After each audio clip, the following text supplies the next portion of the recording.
সভায় গুরুত্বপূর্ণ বক্তব্য রাখবেন কিশোরগঞ্জ জেলার সম্মানিত দায়িত্বশীল ভাই মোহাম্মদ রফিকুল ইসলাম। ভাইকে তার মূল্যবান বক্তব্য রাখার জন্য বিশেষভাবে আহ্বান করা যাচ্ছে। আলাইকুম ওয়া রাহমাতুল্লাহি ওয়া বারাকাতুহু।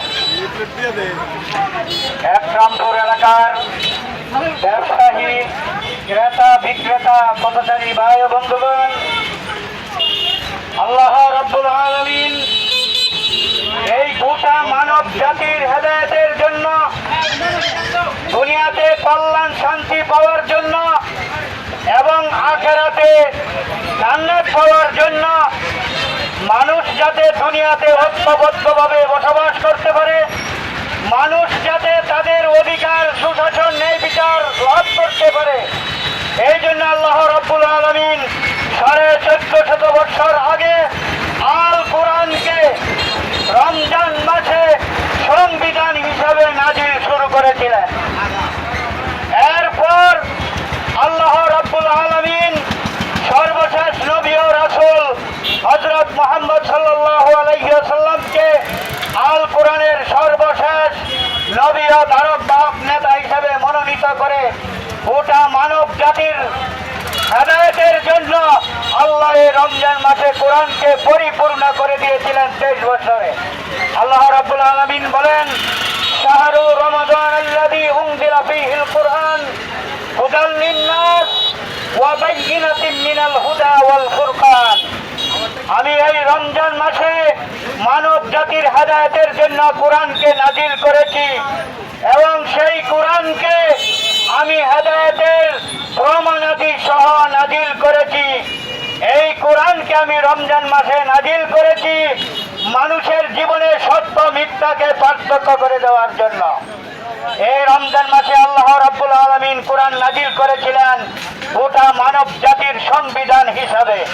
কিন্তু আজকে বাংলাদেশ সহ সারা পৃথিবীর মানুষ রমজান আসতেছে, রমজান চলে যাচ্ছে, কিন্তু রমজানে যে জাতির সংবিধানের জন্য হাঁপা দিয়েছিলেন এই মানব জাতি আল কোরআনকে সংবিধান হিসাবে গ্রহণ করে নাই। তাদের সমাজ ও রাষ্ট্র গঠন পরিচালনা সহ জীবনের সকল ক্ষেত্রের জন্যই আল্লাহ ইসলামকে জীবন ব্যবস্থা হিসাবে পাঠিয়েছিলেন, আল কোরআনকে সংবিধান হিসাবে পাঠিয়েছিলেন।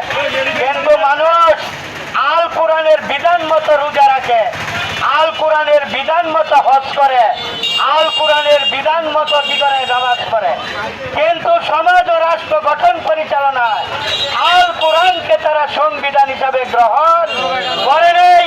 সমাজ রাষ্ট্রের জন্য গণতন্ত্র গ্রহণ করেছে, রাজতন্ত্র গ্রহণ করেছে, আল কোরআনকে সংবিধান হিসাবে গ্রহণ করে নাই। অথচ তারা রমজান মাসে খুশি থাকে, এই রমজান মাসে আল্লাহ কোরআন নাজিল করছে। আরে ভাই, এই রমজান মাসে আল্লাহ কোরআন নাজিল করেছেন, কোরআনটাকে শুধু ধর্মীয় আচার অনুষ্ঠান পালন করে এই কোরআনকে নাজিল করা হয়েছে মানুষের সমাজ ও রাষ্ট্র গঠন পরিচালনা সহ জীবনের সকল ক্ষেত্রকে গঠন পরিচালনা করার জন্য এই আল কোরআনকেই একমাত্র সংবিধান হিসাবে পাঠিয়েছেন। ও ভাই বন্ধুগণ, এই সমাজ ও রাষ্ট্রের ক্ষেত্রে গণতন্ত্র গ্রহণ করে তোমরা আল কোরআনকে অস্বীকার করেছ, ইসলামকে অস্বীকার করেছ, মান্য করেছ। কারণ একসাথে গণতন্ত্র নেওয়া যায় না, একসাথে কোরআন নেওয়া যায়। সারা পৃথিবীর মানুষ সমাজ রাষ্ট্রের ক্ষেত্রে আল কোরআনকে অস্বীকার করে কুফরি করেছে, শিরিক করেছে, আর গণতন্ত্র গ্রহণ করে শিরিক কুফরি করেছে।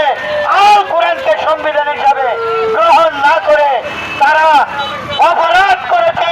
ফিরআউন যে অপরাধ করেছিল, নমরুদ যে অপরাধ করেছিল, আবু জাহেল যে অপরাধ করেছিল, আজকে বাংলাদেশ সহ সারা বিশ্বের মানুষ সমাজ রাষ্ট্রের ক্ষেত্রে একই অপরাধ করেছে। যদি আমরা এই অপরাধ থেকে